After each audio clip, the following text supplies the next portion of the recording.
जय श्री राम, हर हर महादेव। मैं अधिवक्ता बागेश श्रीवास्तव वाराणसी से पुनः आप लोग के समक्ष उपस्थित हूँ एक नए वीडियो के साथ, नए ऊर्जा के साथ। और मुझे विश्वास है कि आप लोग भी ऊर्जावान होंगे। हम लोग चर्चा कर रहे थे नए अधिनियम का, जो दंड प्रक्रिया संहिता के जगह पर केंद्रीय सरकार द्वारा लाया गया है।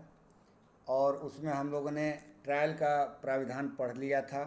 अब हम लोग देखेंगे कि बेल के प्रोविज़न में provision as to bail and bonds, जो कि इसमें चैप्टर 35 में दिया गया है और पूर्व के अधिनियम में 33 में दिया गया था।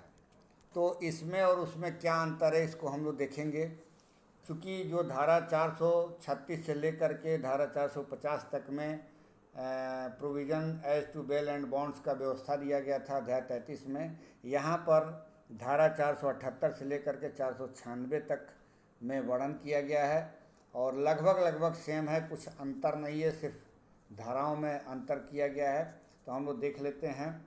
अब देखा जाए तो मेन प्रोविज़न जो उधर हम लोग दंड प्रक्रिया संहिता 1973 का जो देखते थे, उसमें धारा 436 था, 436 कैपिटल ए था, फिर 437 था, फिर 437 कैपिटल ए है, उसके बाद 438 439 था, बाकी बॉन्ड से संबंधित था। और यहाँ पर भी हम लोग देखेंगे, चूँकि ये धाराओं को सिर्फ अलग अलग कर दिया गया है और जो अमेंडमेंट है उसको अमेंडमेंट को भी धारा के रूप में कर दिया गया। तो हम लोग देख लेते हैं। जो धारा वहाँ पे 436 था, उसके जगह पे यहाँ पे धारा 478 में इसका वर्णन किया गया है। 478 का क्लास 1 कहता है कि when any person other than a person accused of a non bailable offence is arrested or detained without warrant by an officer in charge of a police station or appears or is brought before a court and is prepared at any time while in the custody of such officer or at any stage of the proceeding before such court to give bail, such person shall be released on bail। जो हम लोग बात करते थे कि अधिकार के रूप में बेल कहाँ मिलता है, तो इसी धारा में जो धारा 436 थी वो धारा यहाँ 478 के रूप में दिया गया है। सेम, कुछ इसमें अंतर नहीं है, जो पुराना था वैसे ही है, प्रोविजो भी इसका वैसे ही है और एक्सप्लेनेशन भी वैसे ही है। और इसके बाद से फिर इसका एक्सप्लेनेशन का जो प्रोविजो है वो भी सेम वैसे ही है। और इसके बाद जो धारा इसका उपधारा 2 है वो भी सेम, कुछ इसमें बदला नहीं है, बस धाराएं बदल गई हैं और कुछ कंटेंट्स इसमें नहीं बदला है। अब इसके बाद से जो वहाँ पे धारा 436 कैपिटल ए था, मतलब 436 कैपिटल ए, उसके जगह पे यहाँ पे 479 धारा के रूप में मेंशन किया गया है। और सेम बातें वही कही गई है, यहाँ पर भी हूबहू सारा कंटेंट्स वही है। यहाँ पर ये कहा गया है कि where a person has during the period of investigation, inquiry या trial under this Sanhita of an offence under an any law not being an offense for which a punishment of death or life imprisonment has been specified as one of the punishment under the law। तो क्या होगा, undergone detain for a period extending up to 1/2 of the maximum period of imprisonment specified for that offense under that law, he shall be released by the court on bail। मतलब ये कह रहा है कि अगर जो कोई आजीवन कारावास से पनिशमेंट का नहीं है या मृत्युदंड से दंडनीय कोई अपराध नहीं है, तो उस कंडीशन में ये कह रहा है कि मैक्सिमम क्या होगा। तो मैक्सिमम ये कह रहा है कि मैक्सिमम जो उसका अपराध में सज़ा का प्रावधान है, उसका यदि आधा पीरियड तक वो जेल में ही बिता चुका है ड्यूरिंग ट्रायल या इन्वेस्टिगेशन जो भी है, तो उसको बेल पर छोड़ दिया जाएगा न्यायालय द्वारा। प्रोविजो भी सेम वैसे ही जैसे वहाँ प्रोविजो था, यहाँ भी ये कह रहा है कि चाहे तो वो क्या नाम है कि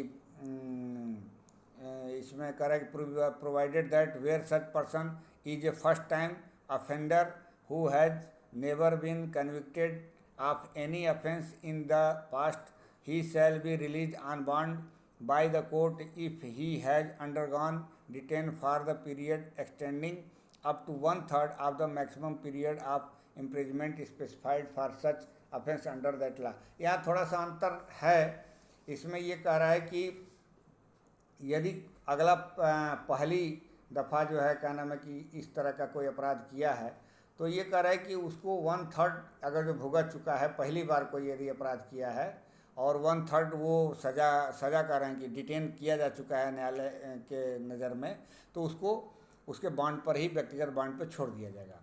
अब इसके बाद से ये फिर कह रहा है प्रोविजो कि provided also that no such person shall in any case be detained during the period of investigation, inquiry or trial for more than the maximum period। जो वहाँ कहा गया था 436 कैपिटल ए में कि अगर वो जितना सज़ा है, अगर उतना सज़ा तक यदि उसको भोग लिया है माने कारावास, तो फिर उसको फिर बेल देना ही देना है, कोई मतलब नहीं है। एक्सप्लेनेशन में जो बात कही गई है इसमें थोड़ा सा ये बढ़ाया है, और वही चीज़ जो है वहाँ पे जो धारा 1 में रखा गया था उसको ये एक्सप्लेनेशन के बाद 2 और 3 में बढ़ा के कर दिया। ये कह रहा है कि in computing the period of detaining under this section for granting bail, the period of detention past due to delay in proceeding caused by the accused shall be exclude. मैंने उसको बाहर कर दिया जाएगा यदि उसको कहीं कोई अपना एप्लीकेशन वगैरह देने में कोई यदि उसको विलम्ब हुआ है तो वो जो है वर्जित कर दिया जाएगा, अपवर्जित कर दिया जाएगा, वो गिना नहीं जाएगा। अब उपधारा 2 में जो यहाँ कहा जा रहा है, बात कर रहा है कि नॉट विथ स्टैंडिंग एनीथिंग, इस अधिनियम में किसी बात के होते हुए भी in sub section 1 and subject to the third proviso thereof where an investigation, inquiry और trial in more than one offence or in multiple cases are pending against a person, he shall not be released on bail by the court. ये कह रहा है कि अगर जो एक से अधिक के लिए वो मतलब कोई कारावास भोगा है तो उसके लिए कह रहा है कि तब इसको नहीं छोड़ा जाएगा बेल पर। मैंने ऐसा नहीं है कि वो, ये सिर्फ एक केस की बात कह रहा है। अगर जो वो कोई अधिक, एक से अधिक कोई केस में मामला उसका बना है तब उसको नहीं छोड़ा जाएगा बेल पे। फिर तीसरा करेगा the superintendent of jail where the accused person is detained on completion of 1/2 or 1/3 of the period mentioned in subsection 1, as the case may be shall forthwith make as application in writing to the court to proceed under subsection 1 for the release of such person on bail। तो यहाँ पे एक थोड़ा सा ये बढ़ा रहा है, ये कह रहा है कि मतलब ये जो उपधारा 2 उपधारा 3 यहाँ पे देखा जाए तो ये बढ़ोतरी की गई है। और इसमें पहले वाले उपधारा 2 में कह दिया कि यदि वो मोर देन वन ऑफेंस में है या कोई मल्टीपल केस में ऐसा पेंडिंग है जिसके वो अगेंस्ट में पर्सन को इंक्वायरी ट्रायल किया जा रहा है या इन्वेस्टिगेशन किया जा रहा है तो वहाँ बेल नहीं दिया जाएगा। तीसरा उपधारा ये कह रहा है कि यदि सुपरिटेंडेंट ऑफ जो है जेल का देखता है, उसको लगता है कि नहीं ये 1/3 जो ऊपर मेंशन किया गया है या 1/2 पा चुका है, तो उस कंडीशन में भी वो एप्लीकेशन मूव कर सकता है बेल के लिए और रिलीज़ कर सकता है। अब 480 जो है धारा 437 के इक्वावेलेंट है, और जैसे वहाँ पे कहा गया था सेम ऐसे ही यहाँ पर भी बात कही गई है, इसमें कोई अंतर नहीं है। अब अंतर अगर जो देखने को मिल रहा है तो फिर यहाँ पे जो है देखा जाए तो ये देखिए उपधारा 3 में जैसे जैसे सेम वहाँ था 437 को, उपधारा 3, 4, 5 सेम वैसे ही है, इसमें कोई बदलाव नहीं है। 436 में बदलाव था, 6, 7 में भी उपधारा में कोई बदलाव नहीं है। अब जो बदलाव देखने को मिल रहा है फिर यहाँ पे जो 437 कैपिटल ए जो जोड़ा गया था वहाँ पे सन 2009 में, ये यहाँ पे अलग धारा करके जोड़ दिया गया। इसका मतलब ये हुआ कि ये कहीं से भी कोई कंटेंट्स अलग से नहीं जोड़ा गया है, कंटेंट्स वही है, बस धारा बना दिया गया 481। और इसमें यही कहा गया है कि जो कोई सज़ा, कोई मतलब किसी को दोषमुक्त किया जाता है तो अपील के लिए वो अपना 6 महीना से अनधिक के लिए कम से कम बेल बॉन्ड यानी कि बॉन्ड निष्पादित करेगा, प्रतिभू जमा करेगा न्यायालय में। तो इसके लिए है। फिर 482 देखा जाए तो ये 438 की इक्वावेलेंट है, कुछ भी इसमें अंतर नहीं है। इसमें थोड़ा सा हम लोग देख रहे हैं कि जो बाद में संशोधन हुए थे 5 और 6, उपधारा 5 और 6, उसको इसमें मेंशन नहीं किया गया है। जो राज्य सरकार द्वारा मेंशन किया गया था तो वो मेंशन नहीं किया गया है। हमें लगता है कि ये फिर से जो है राज्य सरकार को कोई नोटिफिकेशन देना पड़ेगा या इसके इक्वावेलेंट उसको मान के चलना पड़ेगा। उपधारा 5 और 6 जो मेंशन किया गया था 438 के परिप्रेक्ष्य में, तो यहाँ पे ये कुछ दिख नहीं रहा। सेम धाराएं और उपधाराएं जो 438 की थी रख ली गई हैं। अब इसके बाद से 483 में जो बात कही गई है, वो 439 में जो पूर्व की धारा में बात कही गई थी, वो यहाँ पे पूरा का पूरा सेम उठा करके रख दिया गया। इसमें भी कोई अंतर देखने को नहीं मिल रहा है। वहाँ पे जो संशोधन वाला था 1A, उसको यहाँ पे उपधारा में कन्वर्ट कर दिया गया, मतलब कहीं कोई इसमें अंतर नहीं है।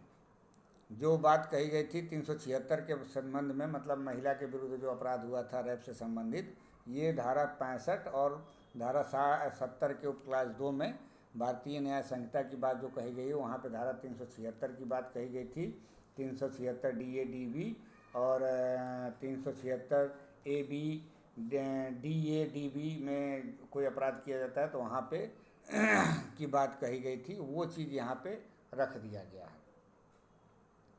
तो और दूसरा चीज़ इसमें जो उसमें एक और बात कहा गया था कि 15 दिन के भीतर जो है नोटिस दिया जाएगा प्रोसिक्यूशन ऑफिसर को, तो ये भी यहाँ बात वो मेंशन कर दिया गया है प्रोविजो में। तो बहुत अंतर कुछ नहीं है, कुछ अंतर नहीं है, बस धाराओं का अंतर कर दिया गया है। फिर अगर जो 440 का हम देखेंगे तो सेम यहाँ पे 484 है, जो वनपद की रकम और उसे घटाने की बात कही गई थी। फिर 485 जो है यहाँ पे जो हम देख रहे हैं, वो धारा 441 की इक्वावेलेंट है, अभियुक्त और प्रतिभू का बंधपत्र। वो उसमें बता रहा है कि कैसे कैसे किया जाएगा bond of accrued and sureties. तो कुछ अंतर देखने को नहीं मिल रहा है, सेम है।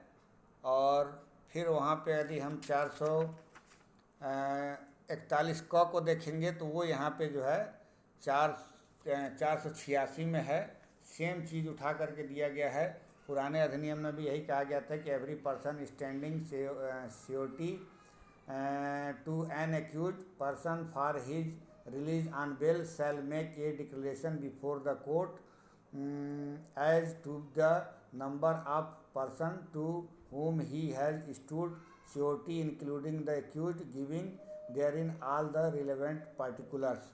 और यहाँ पर भी सेम बातें धारा 486 में कही गई हैं, यानी कि 441 कैपिटल ए जो जोड़ा गया था 2005 में। कुल मिलाकर के यहाँ जो अमेंडमेंट वाला जितने भी धारा था उसको यहाँ फ्रेश धारा के रूप में बना दिया गया है। फिर उसके बाद से 442 में जो बातें कही गई थी यहाँ पे 487 में कही गई हैं। इसके बाद से डिस्चार्ज से संबंधित जो था धारा वो 488 में दिया गया है। और ये जो है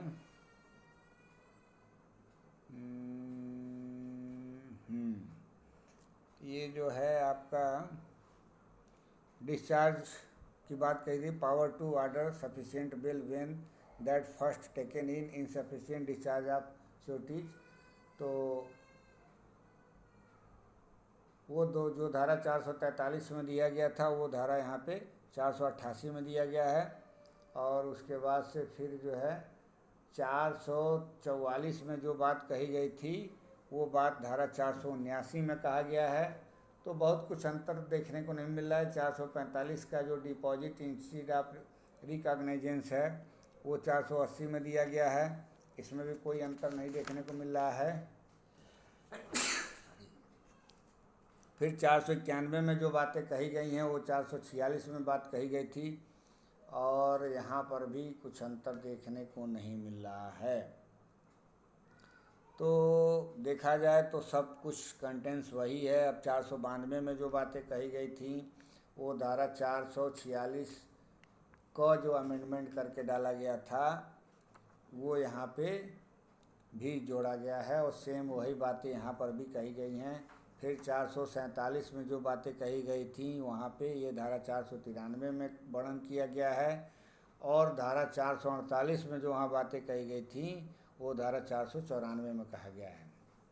फिर उसके बाद से देखा जाए तो फिर 449 में जो वहाँ पे बात कहा गया था वो धारा 495 में कहा गया है, और जो धारा 450 में बात कहा गया था लास्ट में वो धारा यहाँ 496 में कहा गया है कि द हाई कोर्ट और कोर्ट ऑफ सेशन में direct any magistrate to levy the amount due on the bond for appearance or attendance at such high court or court of session।